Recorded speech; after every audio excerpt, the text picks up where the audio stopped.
Yes. I'd like to call this meeting of the Narragansett Regional School District School Committee to order. If you would all please rise for the pledge. I pledge allegiance to the flag of the United States of America and to the republic which advances one nation under God, indivisible, with liberty and justice for all.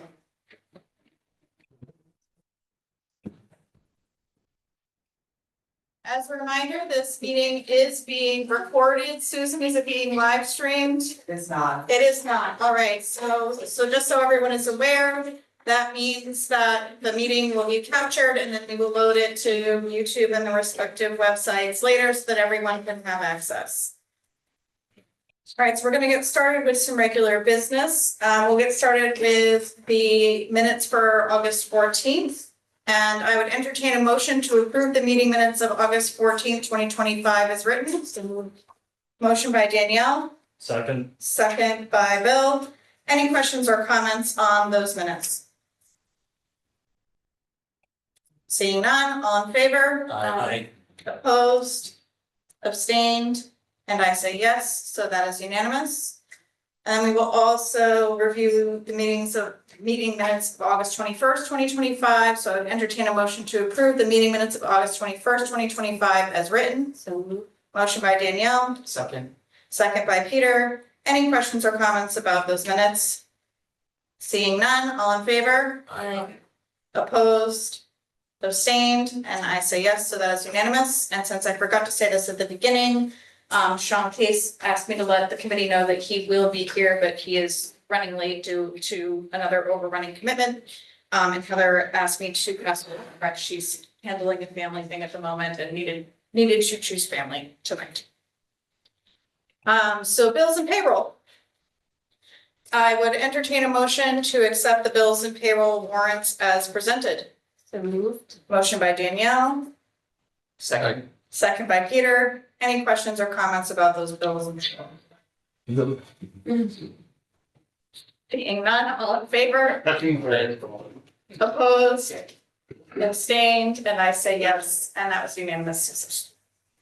Okay, we have our student rep here tonight for her first appearance of the year. Welcome, Isabel. And I believe we're doing an introduction first.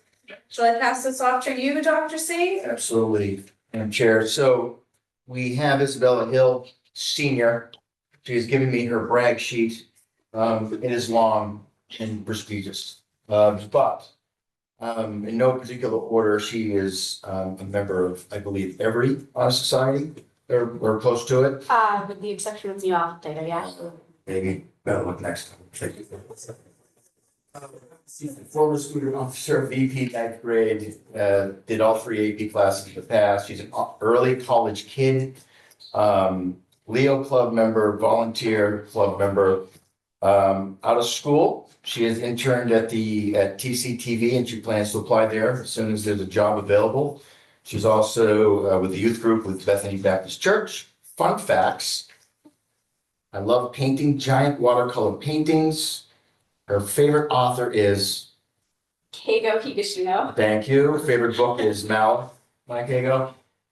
She'll also want everyone to know she has a total of 15 college credits acquired and will have a total of 30 by the time she graduates. So she'll, in essence, have an associate's degree by the time she graduates high school, not including the ones gained by my AP courses passed. This is the best part of the whole thing, is right. I have 5 current and former teachers in my immediate family. As the family branches off further, resulting in a great passion for education system, functions, and flaws. And yes, and so the committee, I introduced to you Ms. Isabel. And did you have anything you wish to share with us tonight? Any updates? It's no pressure. This is your first meeting, but if you did, we are ready to hear them. Yeah, I was actually updated on, I will be having more hopefully to speak about with the elementary and middle schools, but for now I was just updated through the grapevine, and then I do have a lot with the high school, a lot's been going on. But as for the elementary school, there were 3 open houses for pre-K, kindergarten, and grades 1 through 4. with lots of community partners, sharing with the families, including like Cub Scouts, local banks, and CSO, clinical and support options.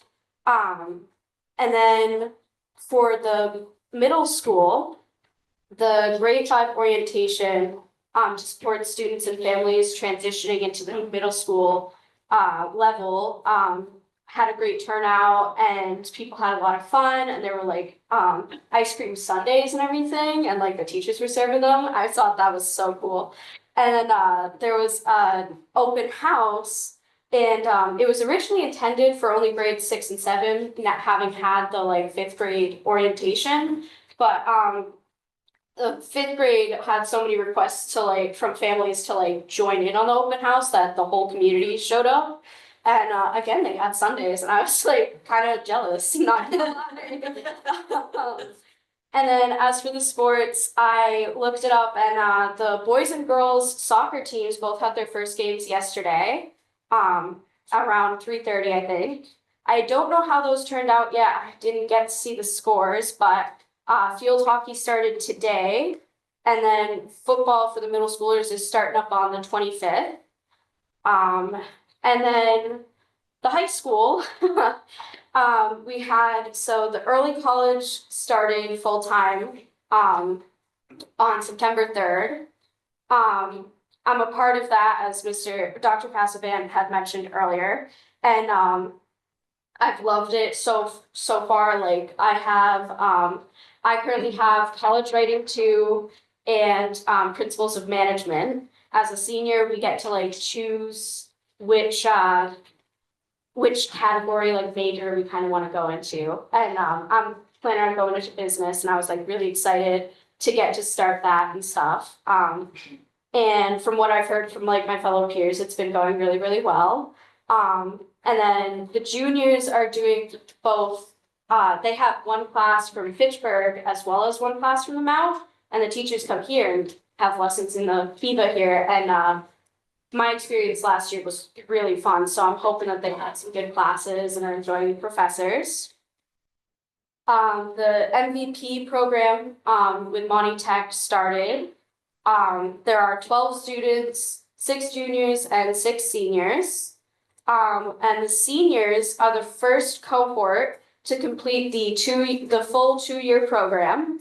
And they have co-op opportunities now available. And there's a new class here at Narragansett offered to kids in MVP, and it's called Professional Studies. And it basically helps connect them with Monty Tech while they're here at the school learning their academic studies and stuff. And then there's been a date set for Warrior Fest, October 18th, and I have heard from all the clubs and extracurriculars that I'm a part of, we are all amped for it. We're really excited. I know National Honor Society, Mu Alpha Theta, and all sorts of other clubs are setting up for tables and games and all sorts of fun goodies. And then the last thing I gotta mention is sports. I heard that the varsity football team won their first game versus Monty Tech, and I thought that was awesome. I unfortunately missed that game. I was at home busy with family stuff. So the cross country boys team, varsity team, won their first meet, and the girls tied. And then I've been to one of the field hockey games, but I missed the first. But from what I've seen, they have been absolutely killing it out there.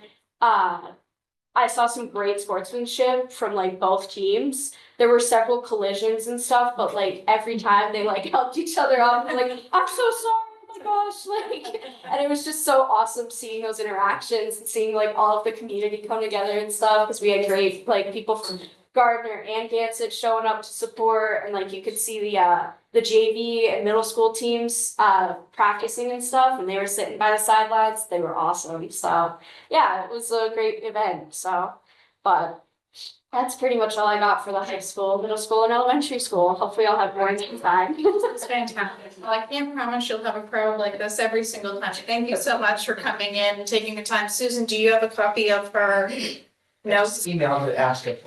Beautiful. So Susan will just need a copy of your notes so that way we can reference them in the minutes of the meeting. So for that, that's how that will work. Now, I know someone let me know in advance that you can't stay all night tonight. You have another commitment.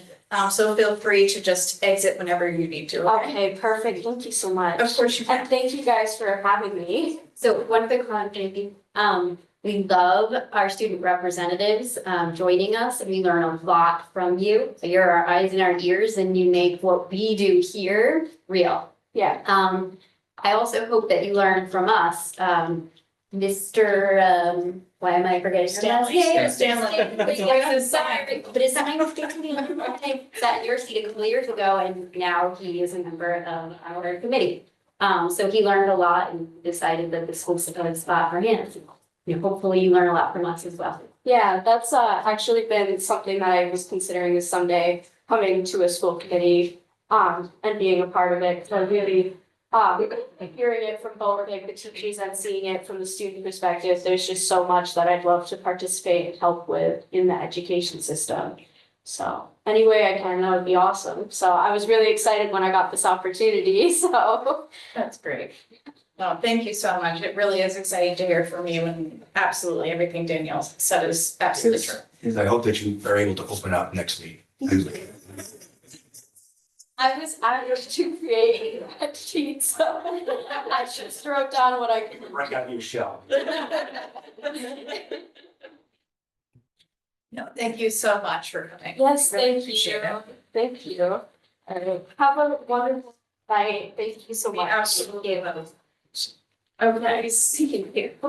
so we are going to move into the public input session of our meeting. It will be 12 minutes total and 3 minutes per person or group. I will have my timer. Since we do have so many folks here tonight, I will actually read the policy out loud so that everybody is clear on exactly what the rules are for public input. If you decide you wish to speak, please make sure you come down here and put your name and your town on this sheet of paper. It will have the instructions on it. So policy BEDH, public participation at school committee meetings. All regular and special meetings of the school committee shall be open to the public. Executive sessions will be held only as prescribed by the statutes of the Commonwealth of Massachusetts. The school committee desires individuals to attend its meetings so that they may become better acquainted with the operations and the programs of our local public schools.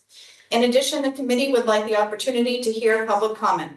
Public comment is not a discussion, a debate, or dialogue between individuals and the school committee. It is an individual's opportunity to express an opinion on issues within the school committee's authority. To ensure the ability of the school committee to conduct the district's business in an orderly manner, the following rules and procedures are adopted. 1. At the start of each regularly scheduled school committee meeting, individuals will sign in for an opportunity to speak during public comment. The public comment section shall not exceed 15 minutes. All speakers are encouraged to present their remarks in a respectful manner. Speakers will be allowed up to 3 minutes to present their material and must begin their comments by stating their name and city or town. The presiding chair may permit extension of this time limit in extenuating circumstances. I am clarifying this is not in the policy. I had a couple people ask me whether or not only members of the towns of the districts, towns can speak. It is anyone from the public who wishes to speak. They just need to declare the town that they are from. This is not like a town meeting where you need permission to speak if you are from another town. Topics for discussion should be limited to those items within the school committee's scope of authority. The authority of the school committee primarily concerns the review and approval of the budget of the district's public schools, the performance of the superintendent, and the educational goals and policies of the district's public schools. Comments and complaints regarding school personnel, apart from the superintendent or students, are generally prohibited unless those comments and complaints concern matters within the scope of school committee authority. The chair of the meeting, after a warning, reserves the right to terminate speech which is not constitutionally protected because it constitutes true threats that are likely to provoke a violent reaction and cause a breach of the peace or incitement to imminent lawless conduct or contains obscenities. 5, written comments longer than 3 minutes may be presented to the presiding chair before or after the meeting. All remarks will be addressed through the chair of the meeting. Comments made during the public comment portion of the meeting do not necessarily reflect the views or positions of the Narragansett Regional School District School Committee. Sign-up instructions will be provided for those who wish to participate in public comment. And as such, I welcome folks who wish to speak.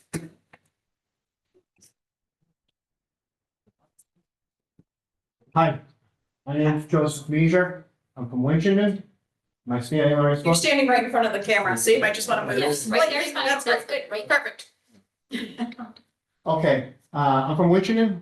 I'm a former coach here at Narragansett, and I want to express an opinion about the superintendent's performance and the school's policy on hiring applicants who have admitted to verbally abusing a woman or child in the past.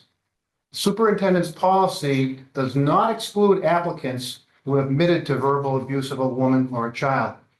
In other words, someone who has verbally abused a woman or child is not disqualified from working at Narragansett.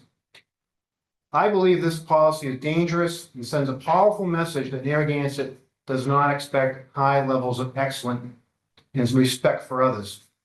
In my opinion, women and child abuse, both physical and verbal, should be an absolute disqualification for any adult from attaining a job in Narragansett. The field of education involves work with children. Anyone who has ever abused a child should not be working with children. Not only is it wrong, it's dangerous and not in the best interest of our students. Schools are entrusted with the safety and well-being of the students they serve. The superintendent has a duty to ensure that schools are free from potential harm to children. Parents have a right to expect that the superintendent will not hire anyone with a history of abuse, regardless of when the abuse occurred. The superintendent can never guarantee that an abuser will not act out again and harm a student. Studies show that abuse of women and children often goes unreported, and that people who abuse almost always have done it in multiple times. If we know of an incident where someone looking to work at Narragansett has abused in the past, we can safely assume that it happened multiple times other than that, and that went unreported. That's what studies show. The superintendent should not be taking chances when it comes to hiring. Hiring anyone who abuses a woman or child, verbal or physical, is negligent and exposes the district to legal liability. Not only would it be tragic if a student was harmed by an employee who was hired despite having a known history of abuse, it would result in serious legal charges against the district, even potential criminal neglect charges against the superintendent. Ask yourselves, how would you like to be the family of a student who was harmed by an employee who was hired despite having a known history of abuse? What will the superintendent say to that family? Sorry, I didn't think he would do it again? If the superintendent will not agree to stop this dangerous practice, the school committee must update the school committee policy manual to include a provision which prohibits the superintendent from hiring anyone who is admitted to verbally abusing women and children. Anyone who values excellence, respect, and accountability will never find it acceptable. You're For in the- time. Okay, thank you. Thank you. Is there anyone else who wishes to speak this evening? I know there was at least one other person who signed up. Yes, I'm Rick Marshall from Phillips and Mass. I'm a friend of Joe Measur's. Are you able to come down a little bit, because I want to make sure that the camera can hear you, and I'm not sure we'll be able to hear you from there. Sorry, I know it's Got a bad knee, so.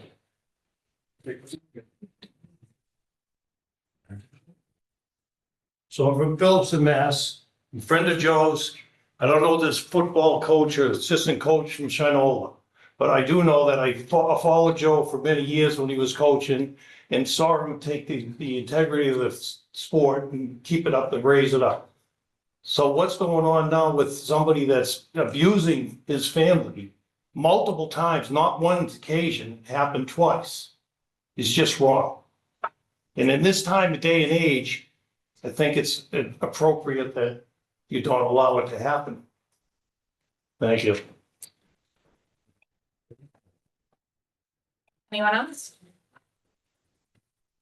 I need 3 signs, I'm gonna sign that. Okay.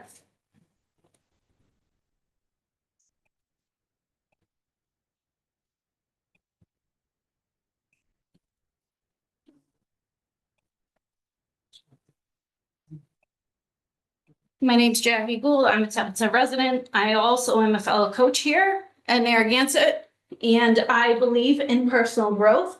And I do not think that the Narragansett School Committee nor Dr. Cassivan would hire anybody that they feel is at risk currently I don't think that you would hire anybody at risk. I think that people deserve a chance to prove themselves. I think that coming here with an issue that is well over 20 years old, when somebody was a child, when these accusations were being made, I think is preposterous. And I think that we should trust our administration, I do, in this matter. Thank you.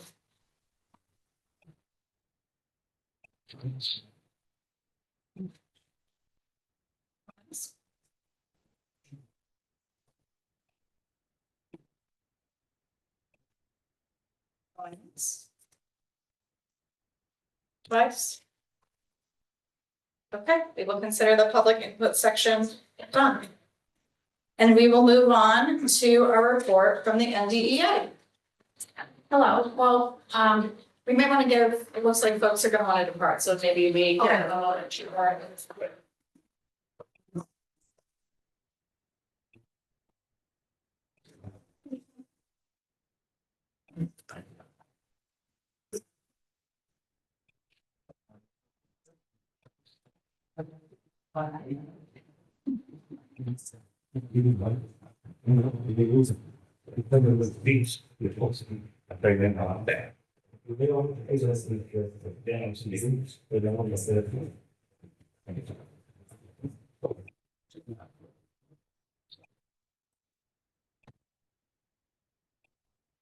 You can stay if you want to learn about MSBA.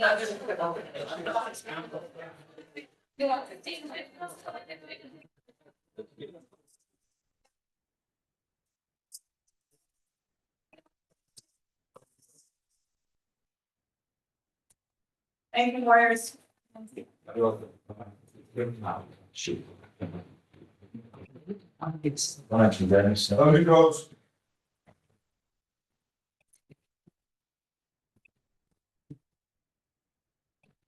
Thank you for holding firm. No, actually, she's gone before Isabella because she was the supporting detail for what I'm about to say. Across the district, all 3 levels, great start to the year. Everyone's doing good. Smooth start, smooth rollout, and it just seems like a lot of positive vibes going around. So that's just what we need, and that's talking to anyone from any building, everyone's very happy. Here's some changes to it. These are things are happening. I don't know, complaints from us. Sorry. We're just gonna give Dr. C a moment to close the door just for the extra noise. I suspect folks are gathering. Yeah. Appreciate your patience, folks.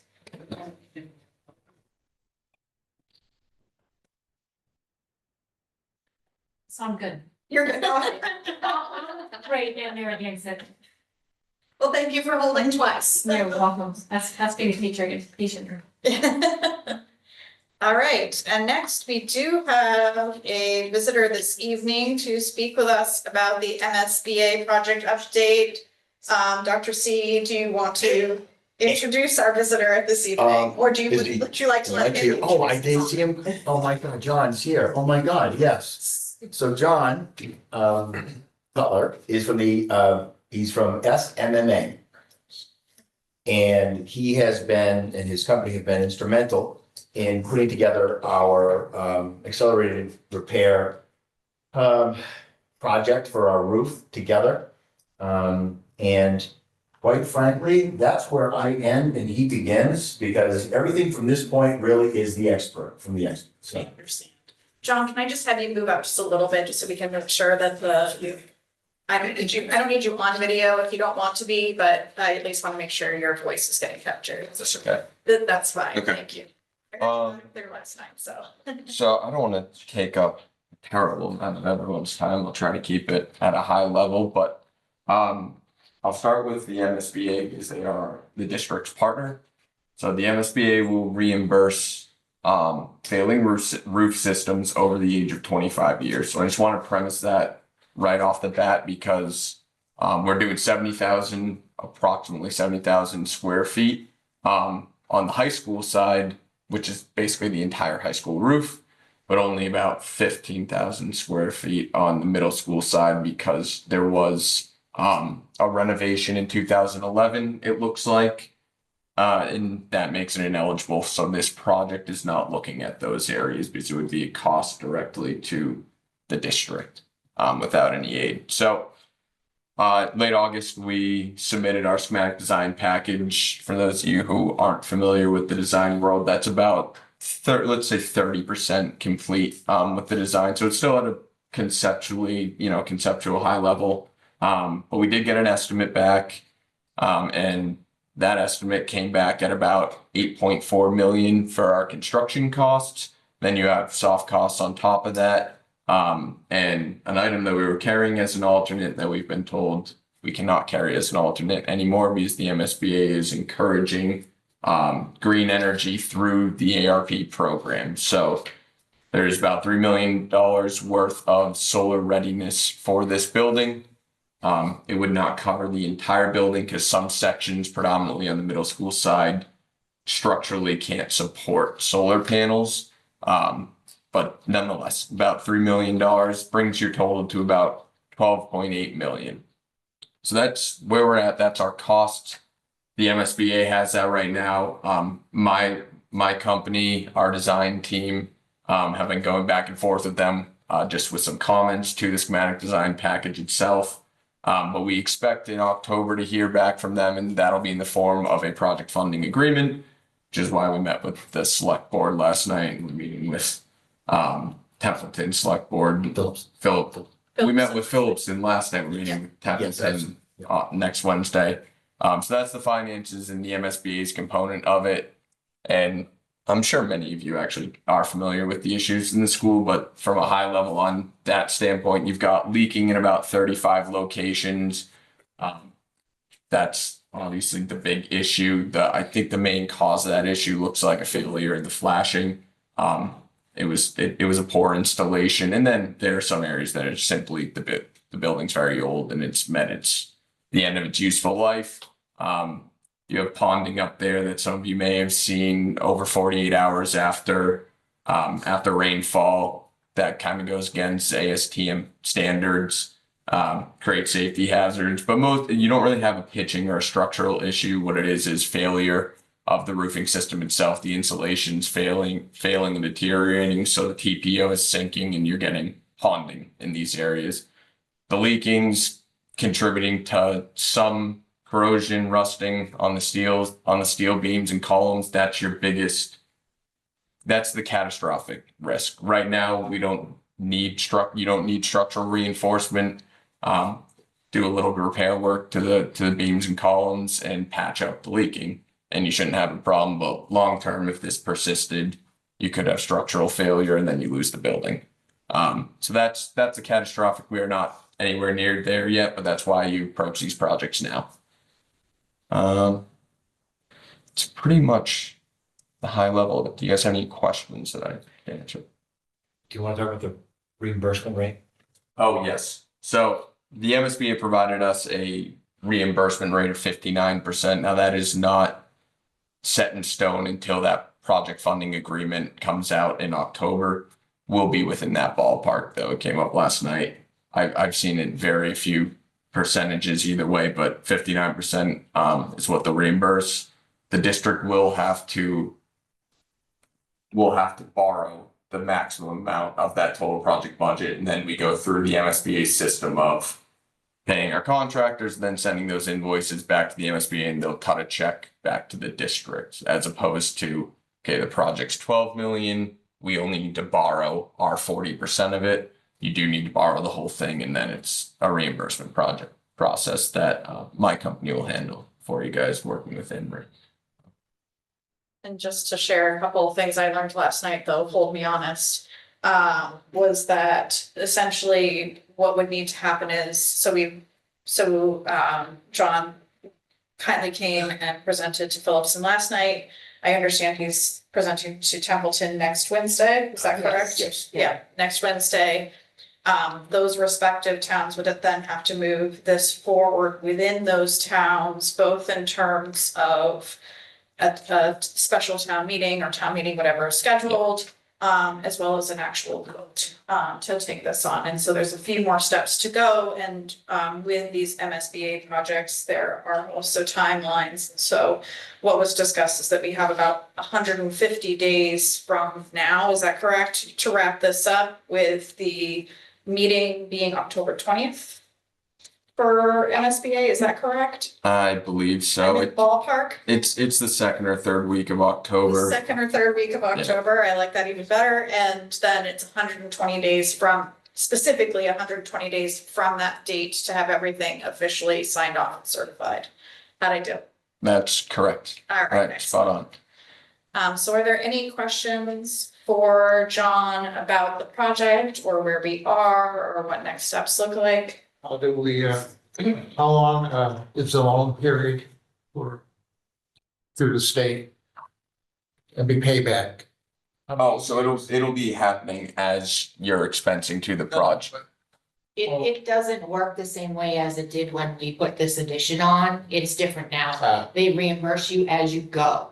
So Right, but we still have a loan that we have to do. we're looking probably at 30-year, but I would Okay, imagine. that's why I wanna know if they allowed certain amounts or, I don't think there's a, it was on high school, that's why. yeah, I don't think there's a rule from NSBA on how much you can borrow there. I think there is. Really? No, it's the duration of the project. They're gonna reimburse as we go. So once we hit a threshold of $50,000, we can send in a reimbursement request. No, I understand that, but we still have to take out like a Are you talking about the loan on the town side? Yes. You're borrowing. On the Oh, district side that we So did. that's not our department, but That's, I think I heard 30-year note floating around it's like the last school, I night. believe was a 30, if I, Yeah, is this, 20. is there 20? It's Okay, 20. so whatever the max can be. Yeah, no, right, I just didn't know that up front. So. No, we don't. We don't know that from, no, I got you. But that is a question, that was an open question for Phillips, and we did say that we would try to follow up and find out more information. Yeah, I have a call in with another district who's currently going through a building project to ask how it works. I think you have to do a short-term borrowing during yeah. construction. Right. And then once all your reimbursements hit, Sure. then your long-term borrowing is for just the piece that we own. Any other questions? The folks new to the board, just as a quick recap, the roof was inspected in 2014. It had some deficiencies then, as I put yesterday, it didn't get any better. So, we've been waiting for this opportunity to, for the accelerated repair to become available. And so this has been something that, in speaking with Phillipson, and I know Templeton as well, this has been something that we've been chasing for a while. It's been kind of a timing issue in a lot of ways. But, it's not something new is what I'm trying to. So it's lifespan already. Yeah, in those sections, right, that they've identified as, able to be reimbursed for, the over 25, and there's sections, I think, older than that. And if it lingers, you're looking at failure. Potentially. Yeah, I mean, you don't want to see your beams and columns, rusting. Great. Thank you so much for coming out again. Thank you. We really appreciate it. And yeah, if anyone does think of questions after the fact, I would send them to Anne Marie and we'll make sure that they come back in another future Absolutely. meeting so we can, you know, keep this discussion open, and I'm sure we'll have another update after we talk with Templeton as well. Thanks so much. Thank you very much.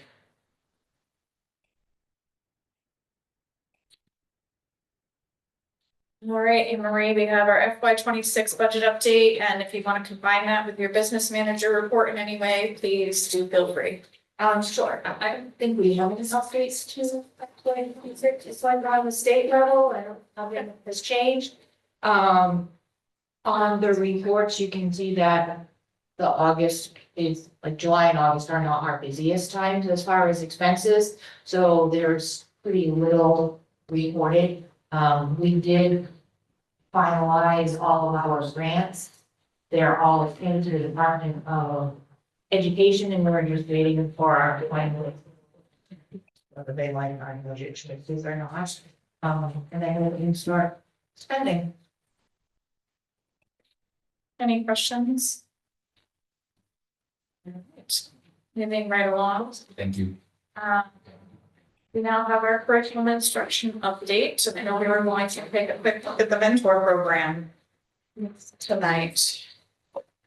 Before we do that, just a quick update on our building day professional development. We had professional development for all staff on school safety and a refresher on analyst training that was in collaboration with our internal trainer, Mr. Young, and the local police department, fire department, who participated in that as well. Additionally, we rolled out and introduced our new district strategic improvement plan to all staff. With a summary of our last 3-year data, something about the goals and objectives and outcomes we've had in our previous plan. And then staff got an opportunity to work in school-based teams to give input and feedback on their new SIP plans, water and down from the goals in the next 3-year district strategic plan. I think just project.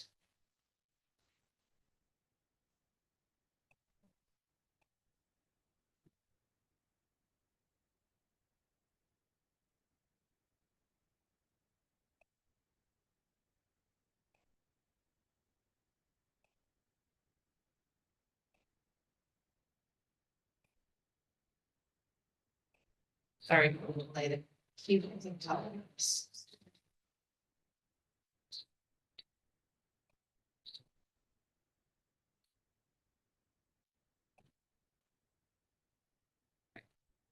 I also am taking the opportunity today to give you an overview of our mentor program. So anytime we have newly hired teachers or professional staff come on board, we invite them to participate in our mentor program and our induction program.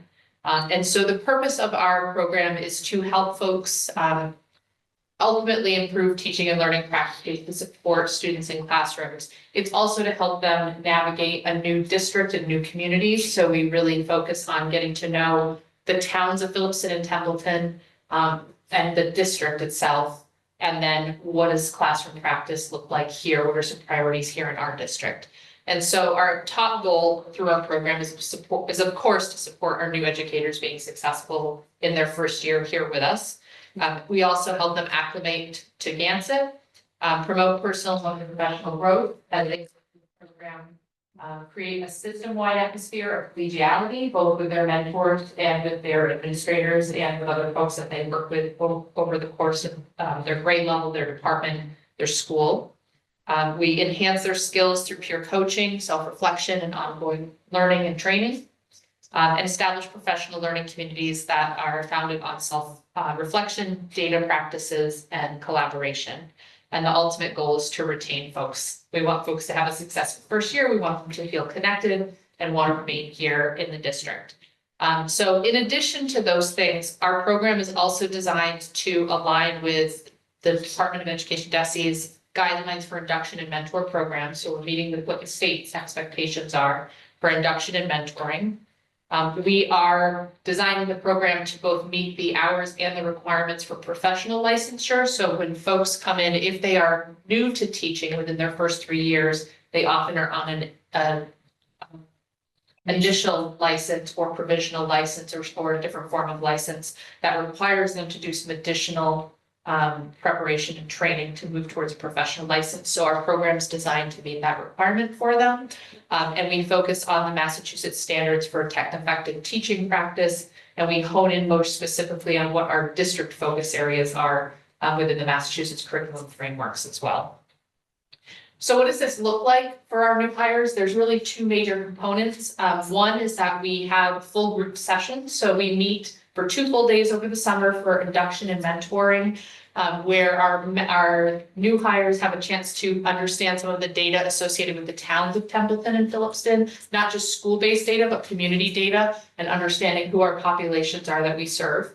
That includes a bus ride. We put them on a bus and we give them tours of important information and spaces to know around both Templeton and Phillipston, both in terms of buildings and spaces like Gilman and Waite, and also just where are kiddos coming from, and what does our community look like, and we're gonna get a cup of coffee before or after work, things like that. And then we also have opportunities throughout the school year once a month where folks come together and we focus on specific areas of learning related to teaching and learning primarily. The other side of our program is the one-to-one support. And so we have some fantastic experienced seasoned teachers who serve in the role of mentors. Ms. Parker is one of them, and they're welcoming and they are just incredibly helpful. And so they have opportunities to meet in a confidential manner, one-on-one with the new hire that they're matched with to help make sure that those sessions are a little bit more individualized for what folks need or what they're curious about. We also have observations as part of those, and these are non-evaluative observations where the mentor can observe their teaching practice, and they can subsequently go in and observe either their mentor or another teacher as a way to just build and develop their own practice or lean into areas that they're curious about their own personal growth around.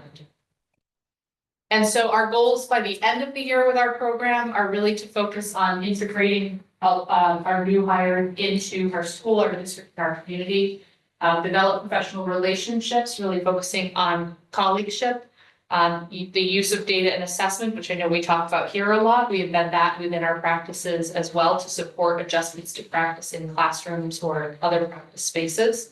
Sometimes it's addressing challenges that come up when you're new, either new to the profession or new to a district. And we also encourage a growth mindset and folks to really lean in and try new instructional practices and strategies. And then we bring back and reflect on how did that go, and what might I change next time if I were to use the same instructional practice or strategy. Also a chance to just get familiar with the district's, policies and procedures, especially for folks coming from other districts. Sometimes things are just a little nuanced when you're in a new community or new district. And honestly, we want them to be ready to hit the year feeling successful and wanting to start year 2 and stay connected and be here and part of our team and our communities.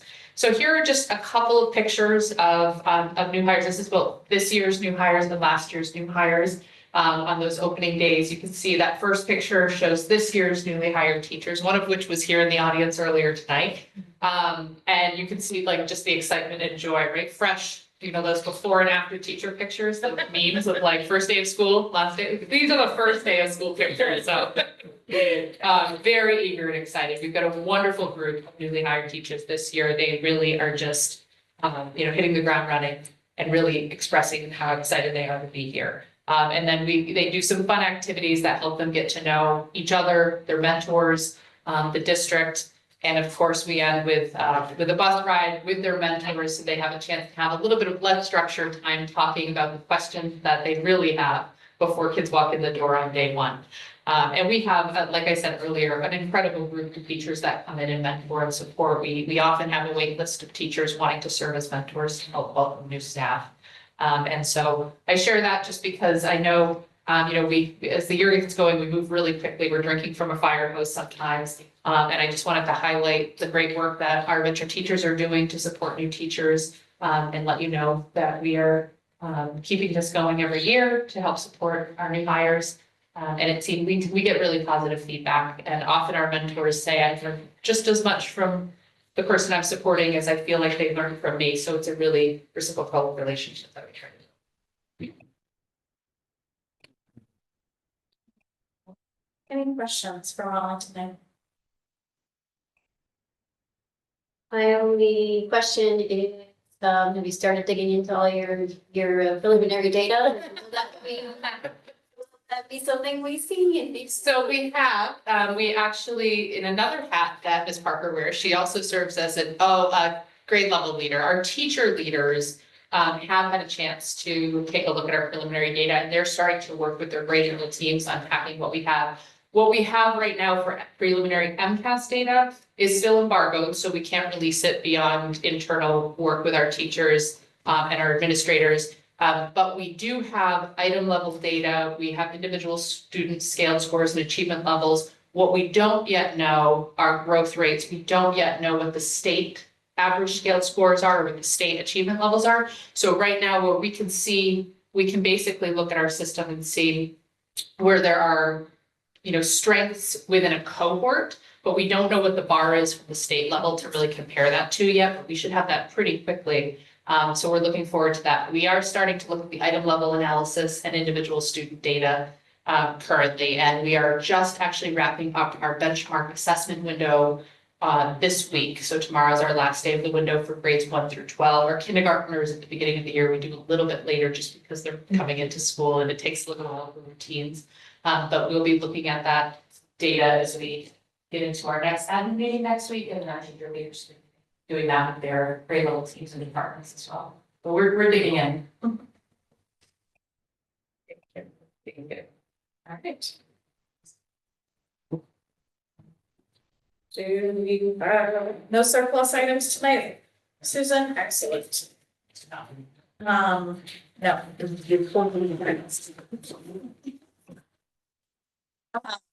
Student activity accounts. So, Anne Marie, can I hand this over to you? Yeah. Thank you. So, one of the school committee policies, AJF student activities, one of the things that we are supposed to do each year is to approve the maximum amount in the checkbooks for each of those schools. So the high school has a max balance of 25,000, the middle school a max balance of 15,000, and TES has a max balance of 5,000. Those numbers we've been working with for the last few years, and they're still working, so I see no need to change them. You just have to approve them. Second part is we had a student activity audit this summer. We don't have the report yet, but just chatting with the auditor when he was in the office. A good practice to be in is that each year the school committee approves basically the sub accounts of those student activities. So for example, like the high school National Honor Society would have account. Anyone who wants to do a fundraiser or raise money has a sub account under like the main student activity account for the high school. So I've attached a list of both the middle school and high school accounts for you to approve. Basically, Numbers is, like, I see them listed, but there's not like amounts associated with. no, you're just approving that those accounts are in operation. Excellent. And the elementary school does not have sub accounts. They basically just have one checking account that they use for their field trip transportation is what actually that is. So I'm going to set the word the motion as we understand it a little bit better, and then if we have any questions, we'll go into those. So I would entertain a motion to approve the student activity accounts for Narragansett Regional High School at 25,000, Narragansett Middle School at 15,000, and Templeton Elementary School at $5,000, along with all sub-accounts for the Narragansett Regional High School and the middle school as presented. So moves. Second. Motion by Hank, second by Danielle. Any questions about this process or the accounts or any of the above? Seeing none, all in favor? Opposed, abstained, and I say yes, so that is unanimous. And now we have a number of out-of-state field trips. And so Susan, hold me honest here, but to the best of my recollection, there's an outdoor adventure class, and what they do is they try to submit all of their upcoming field trips in bulk so that they're not having to present them to us one at a time. And so there's a number of repeats, but we have to approve anything that goes out of state. So we have, I'm gonna say, I think it's Secuzit. Did I don't know, she's on socket, do not know how to pronounce that beach there is a beach in Middletown, Rhode Island. And there is Mount Monadnock in Jaffrey, New Hampshire. So I will give just about, is there anything about any of those individual trips that we should need to know about, or are they all pretty self-explanatory? I have attached the full forms to the agenda because it shared himself, but it's the same ones he's been doing. All right. So we do have to list these out. So I would entertain a motion to approve the following out-of-state field trips for the outdoor adventure class for 2025 as presented. The September 24th, 2025 Secuzit Beach in Middletown, Rhode Island. The September 26th, 2025 Secuzit Beach in Middletown, Rhode Island. The October 2nd, 2025 Secuzit Beach in Middletown, Rhode Island, and I apologize to Middletown, Rhode Island if I've just butchered that name. The December 4th, 2025 Mount Monadnock in Jaffrey, New Hampshire. The December 10th, 2025 Mount Monadnock in Jaffrey, New Hampshire, and the December 12th, 2025 Mount Monadnock in Jaffrey, New Hampshire. Moved. Second. Motion by Peter, second by Nick. Any questions or comments on any of those field trips? Seeing none, all in favor? Aye. Opposed, abstained, and I say yes, so that is unanimous. And now, we received a delightful email this week from Mrs. Sylvia Haley. I was like, I'm gonna say the wrong name here. And there's actually a family connection, so embarrassing for me. Who has actually volunteered to serve as a Phillipston School Committee member through the election, which would be in May 2026. So she would fill in that remaining spot we have on the school committee for that time period. And so is there anything that you wish to share or to say? I'm not trying to put you on the spot, don't worry. If you don't have it, I will open it up to questions from the school committee as well. Should they have any, but we're very excited that you have submitted your name. I put a lot of thought into this and I've spoken to Susan Barney many times. I think that I really want to work hard and the best I can to be a school committee member until May 2026. I have shared with Susan that I know this is an appointed position right now, and I'm not looking to run for the position in 2026. I'm hoping that someone will come forward. But since no one's come forward, and I have spoken with several people, I see the vacancy when I come to the meetings, and I know that another person, hopefully myself, will be helpful. So if the board wants to have me, the committee wants to have me, I'm willing to get appointed and do the best I can. And I have read the information as far as the handbook, and also that I am part of a committee in the town of Phillipston. So I have completed the conflict of interest law. So I know what that's all about. If you have any questions, I'd be happy to answer them. Any questions? We're just excited to have. My support of comment, thank you for stepping up. It's really difficult to have seats vacant, especially with some of the things that we've been discussing lately. And I appreciate you being willing to, to support us at least till the end of the year. Maybe you'll change your mind. And maybe you won't, but it's important to have a full. Thank you. And accordingly, I would entertain a motion to appoint Sylvia Haley as a Phillipston representative to the Narragansett Regional School District School Committee for the remainder of time until town elections in May 2026. So moved. Second. Motion by Danielle, second by Peter, which feels very appropriate, our other Phillipston participants here. Any questions or comments? Seeing none, all in favor? Aye. Opposed, abstained, and I say yes, so that is unanimous. Thank you Thank you. again, we truly appreciate you.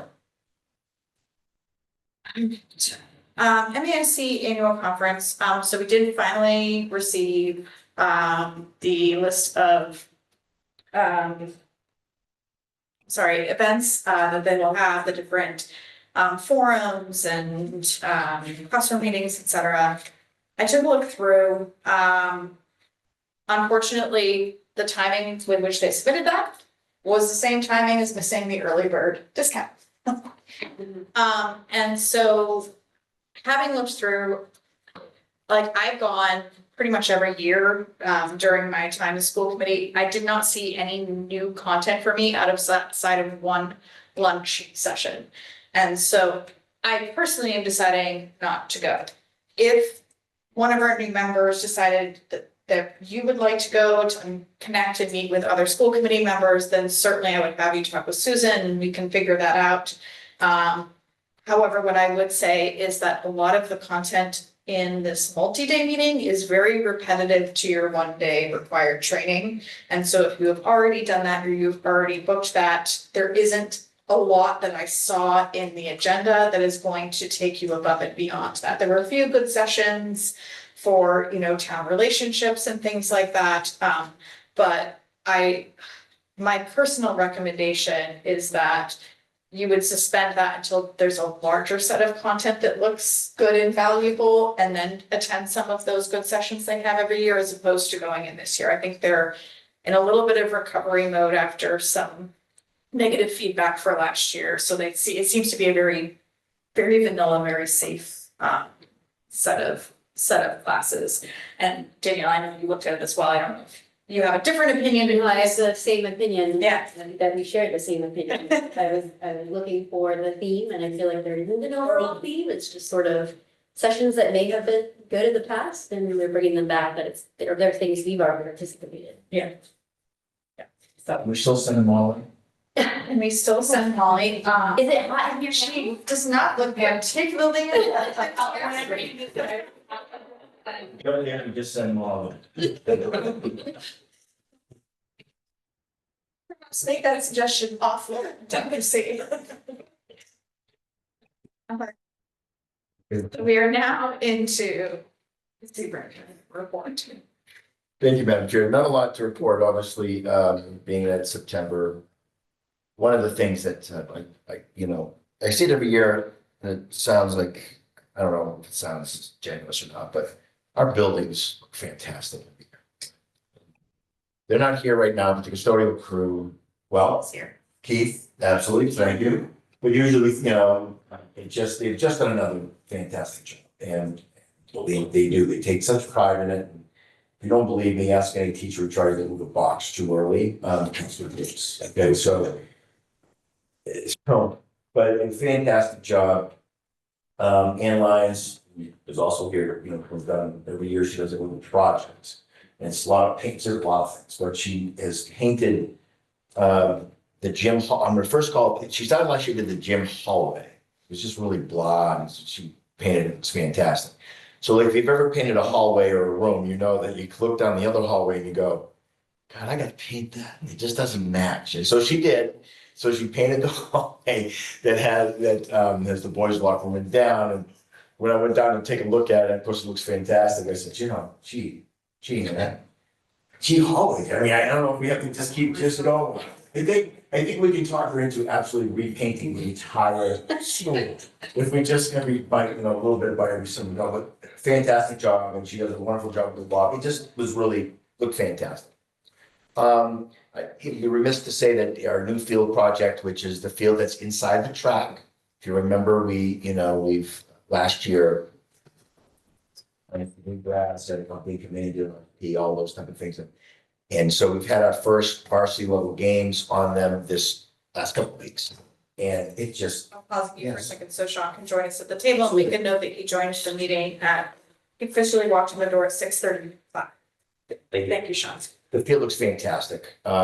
It's now level, it's now able to be played on after years and years of not being played on. So just a wonderful, if you have an opportunity, if you haven't been down there, take a look at it. And it looks fantastic. It just really does.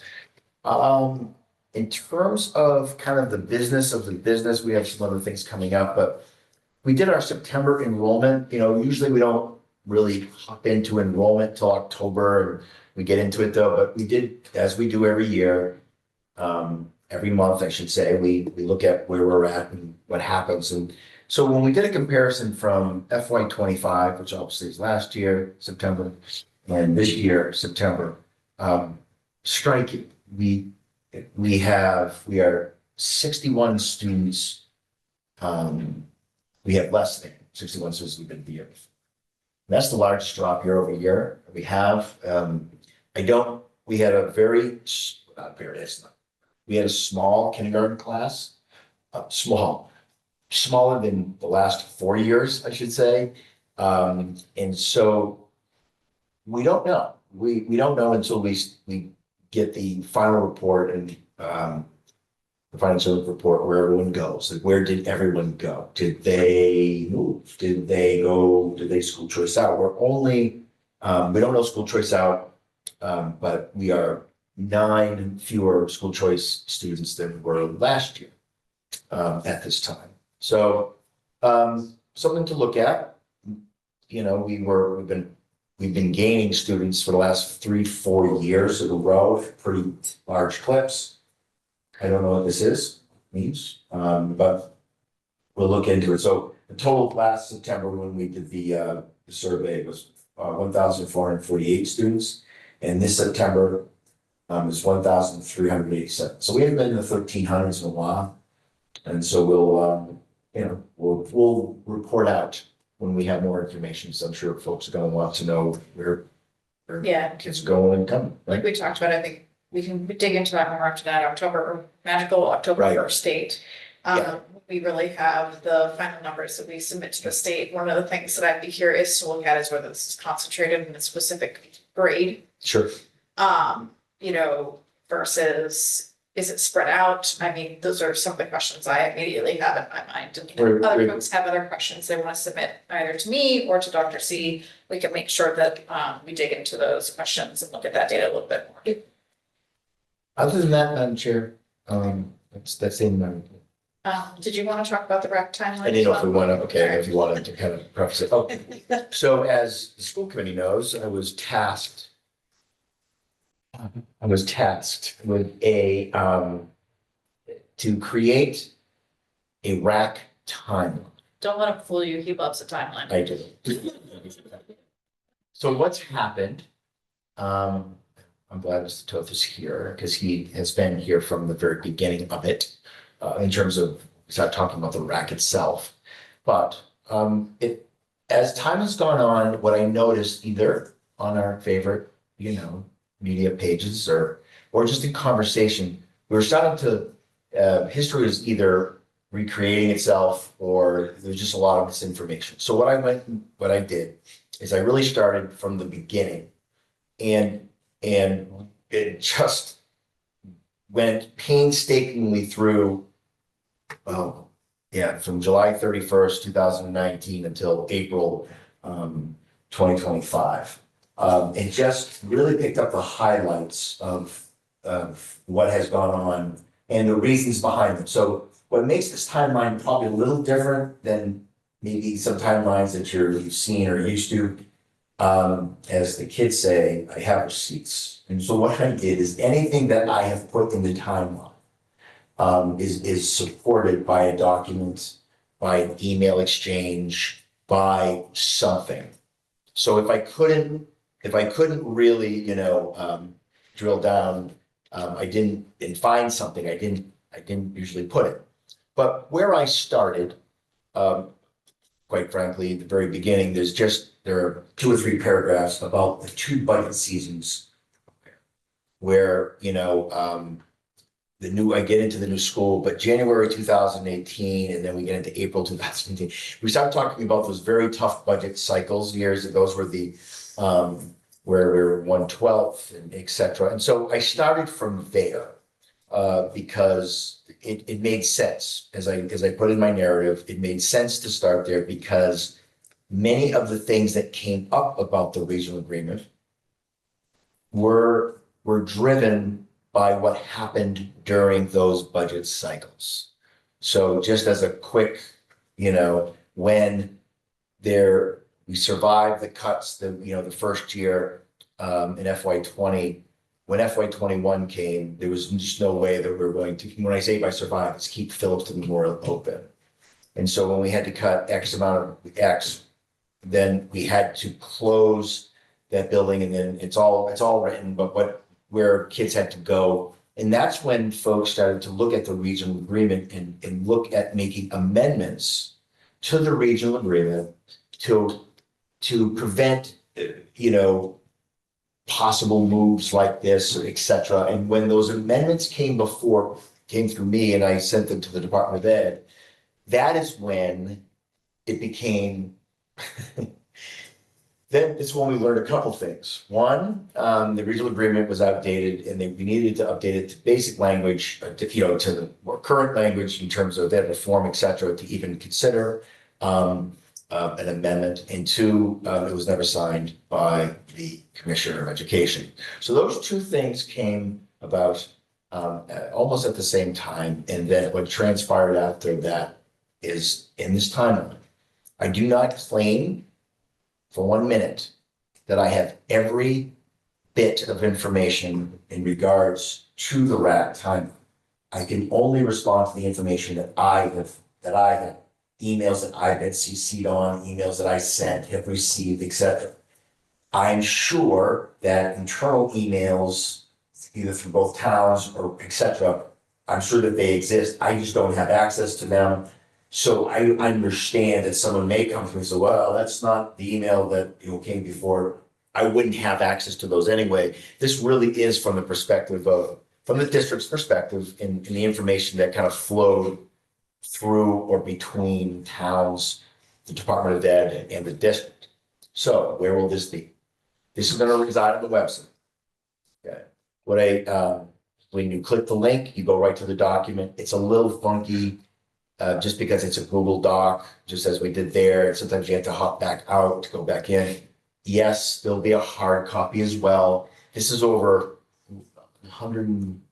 It's actually 89 pages. Thank you. It's 89 pages with attachments, and that's why it's so long. But I have to tell you that there were things that I had absolutely I absolutely forgot that happened. Because there was so much going on in this time frame, especially in 2020 with COVID and everything else. It was just a very busy time. So there it is.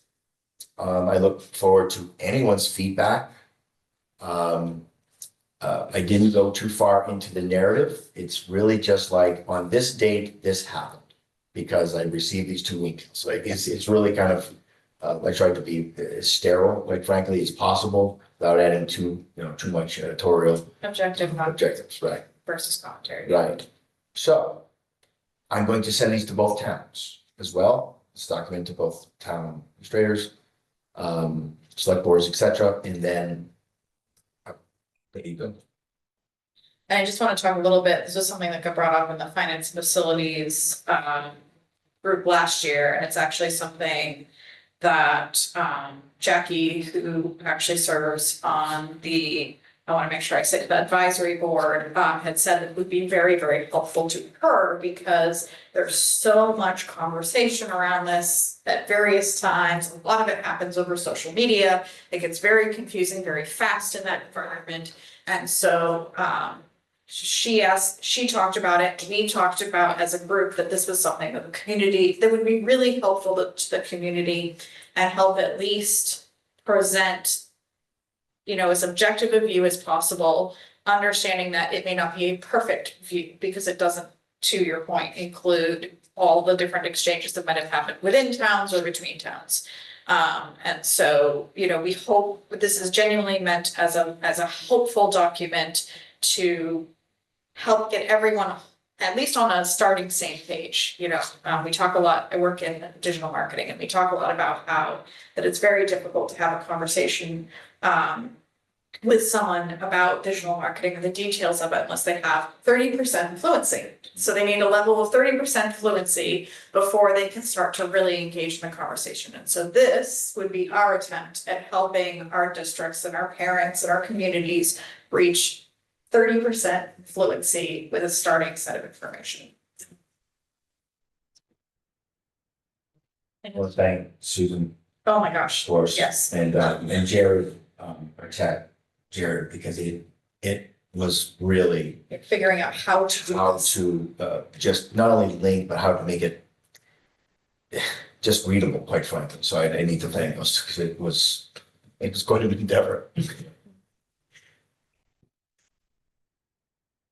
Any questions about that timeline? I mean, I'm sure you've all just read it from end to end already since we posted the, Twice. Yeah, twice, that's what I thought, Well, No, please yes. take your time with it, please refer to it when you have a question as regional agreement discussions come up. It is something we will be continuously revisiting and keeping on the agenda on Finance and Facilities Subcommittee, because it is an important.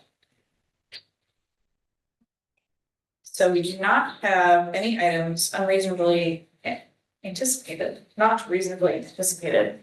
And so I will open it up to comments, but if you don't mind, I'd like to start for a moment because one of the things that's really tough about public input during school committee is that it is designed to be one-way communication. It is designed to be the public talking at the committee, not designed to be a discussion or engagement. And I know that a lot of folks who attended tonight were hoping for discussion.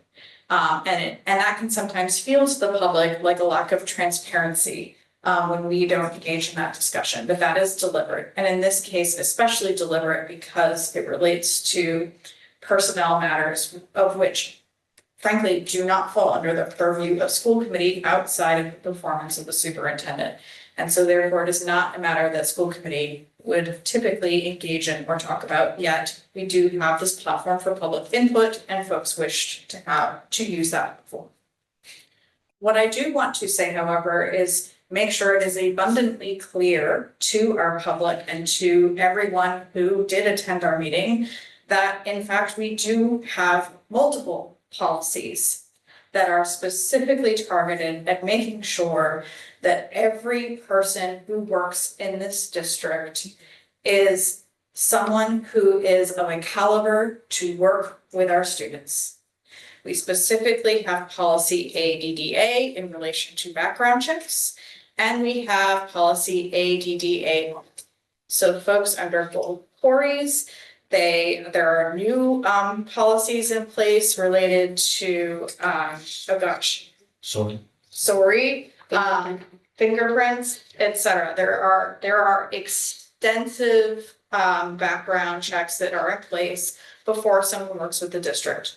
Which things people do depends on what role they have in the district.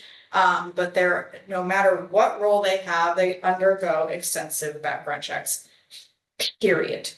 And so unless someone has actually done something against the law, these background checks, they're not going to see people's personal opinions about one another.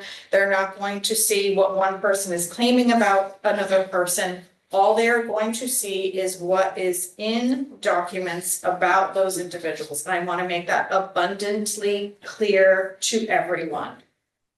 And so that is what I wish to say on the matter, and that is where I will end. I welcome anyone else who wishes to speak. On a different note, thank you for the elementary school. I attended 2 of the open houses. So I was at the kindergarten one for my 2 kids going into kindergarten, and I went back there because I couldn't get enough of the second grade open house. And the teachers and the staff were phenomenal. My kids really enjoyed it and had a good time. So thank you. I'll even add to that. I also attended that open house and it was really well done. So good job. And I'd like to give a shout out to the middle school because yes, there was ice cream.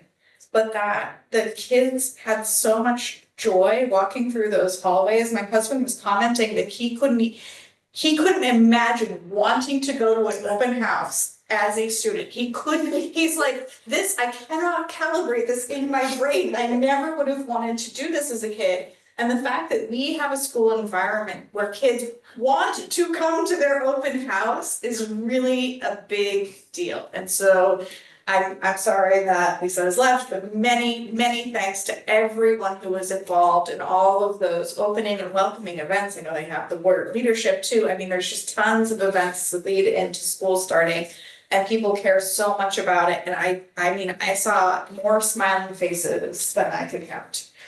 So many thanks for that.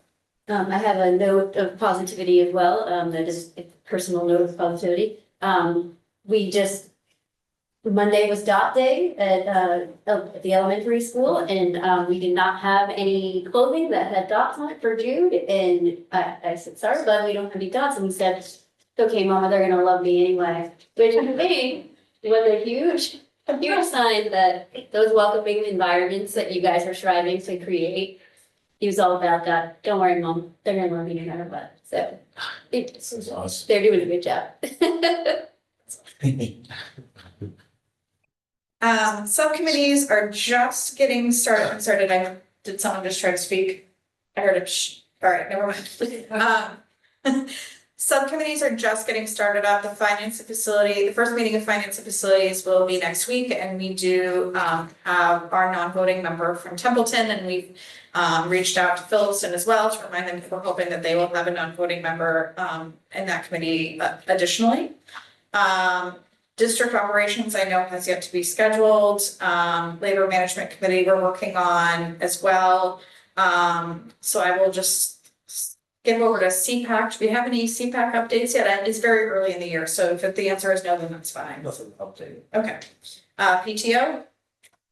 I have nothing to update, but I did run into who ran it at that open house, so that Okay. was her email, so. Excellent. That on her radar, I've been told her that I would be attending those meetings with them. Excellent. Student Advisors Council? No update. No update yet, okay. And then legislative. I mean, schools are still adjusting to determine their new competency determinations and figuring out what that means. Districts are required to have a policy by December 15th, I think it is. We know that those federal funds like our ESSA and IDEA grants will be level funded for this school year. We have no idea what will happen in 2 years after that. I'm trying to think about one very important thing. Next Friday is a home football game here, and it is elementary night, the first home game. Ooh, there's gonna be cheerleaders. Is this the one with the cheerleaders? Yes.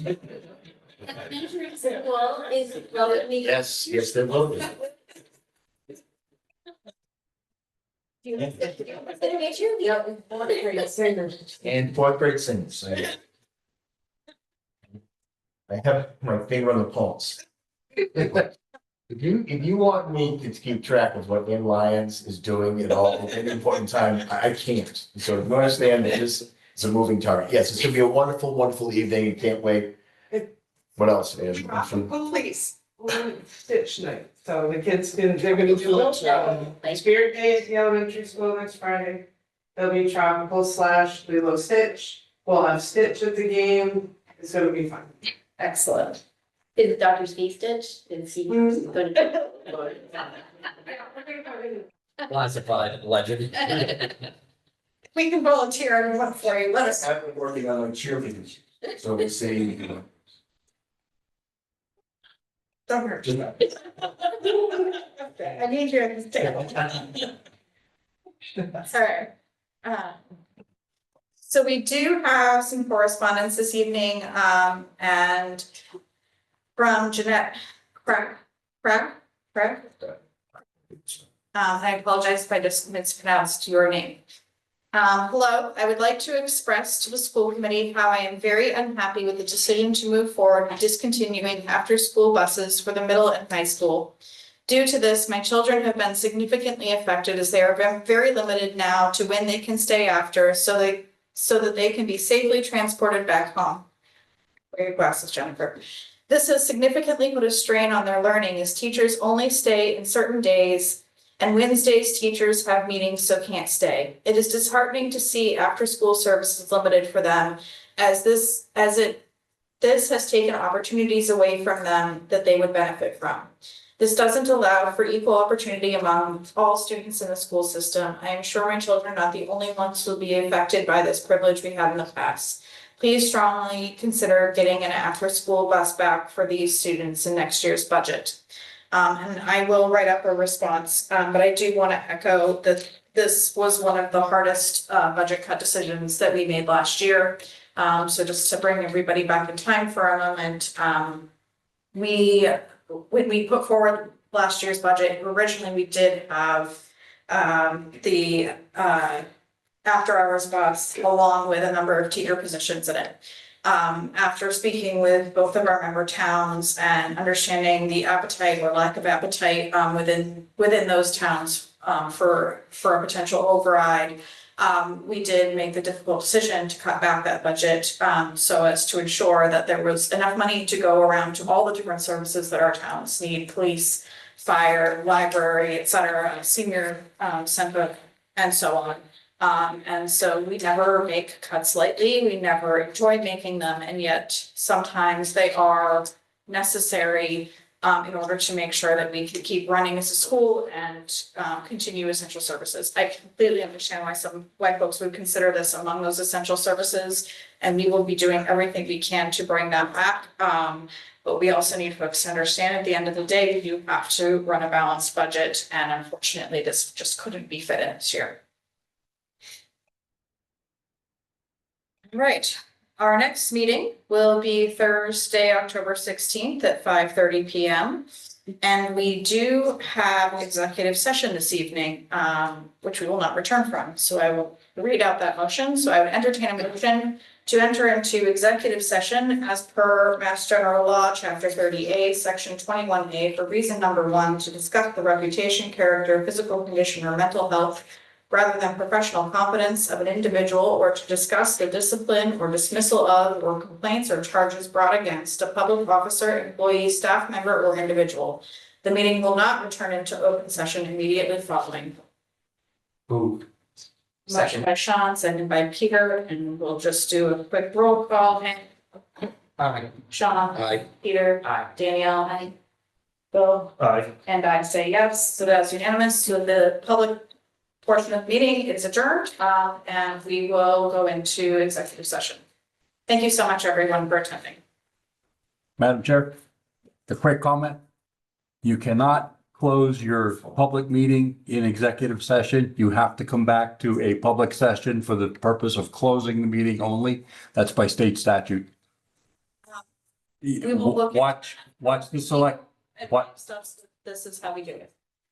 watch the select board meetings. We have